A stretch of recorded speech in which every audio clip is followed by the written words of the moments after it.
ఈ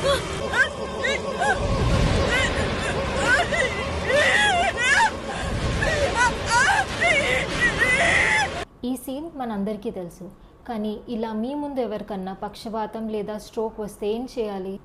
hello everyone, this is your physician doctor Sahana Reddy. Stroke వచ్చినప్పుడు ప్రతి నిమిషం దాదాపు 19 లక్షల బ్రెయిన్ సెల్స్ డ్యామేజ్ అవుతూ ఉంటాయి. So time is brain, time is life. మీరు గుర్తుపెట్టుకోవాల్సింది ఏంటంటే be fast, be for balance. మీ ముందు ఎవరన్నా సడన్గా బ్యాలెన్స్ తప్పడం లేదా నడవలేకపోవడం, తల తిరుగుతుంది అంటే you have to be alert. E for eyes, సడన్గా చూపు తగ్గడము లేదా డబల్ కనిపించడము. ఎఫ్ ఫర్ ఫేస్, నవ్వమన్నప్పుడు ఒక సైడ్ ఫేస్ డ్రాప్ అవుతున్నట్టు అనిపించిన.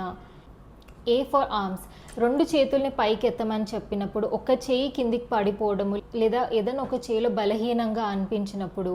ఎస్ ఫర్ స్పీచ్, మాట తడబడుతున్నప్పుడు లేదా వాళ్ళు మాట్లాడేది మీకు సరిగ్గా అర్థం కాకపోయినా. టీ ఫర్ టైం, ఈ లక్షణాలన్నిటిలో ఏ ఒక్కటి కనిపించినా కూడా ఆలస్యం అస్సలు చేయకుండా వెంటనే స్ట్రోక్ సెంటర్ లేదా మీ దగ్గరలో ఏ హాస్పిటల్ ఉంటే దానికి తీసుకెళ్ళాలి. స్ట్రోక్కి ట్రీట్మెంట్ ఉంది అండ్ పేషెంట్స్ చాలా వరకు రికవర్ అవుతారు, కానీ మీరు టైం ఉండగా హాస్పిటల్కి చేరుకుంటే మాత్రమే. ఎందుకంటే స్ట్రోక్లో విండో పీరియడ్ దాటిపోయాక ట్రీట్మెంట్ ఇచ్చినా కూడా రికవరీ ఛాన్సెస్ చాలా వరకు తగ్గిపోతాయి. So remember, time is brain. ఈ వీడియో మీ ఫ్రెండ్స్ అండ్ ఫ్యామిలీతో షేర్ చేయండి అండ్ గుర్తుపెట్టుకోండి, బీ ఫాస్ట్. Thank you.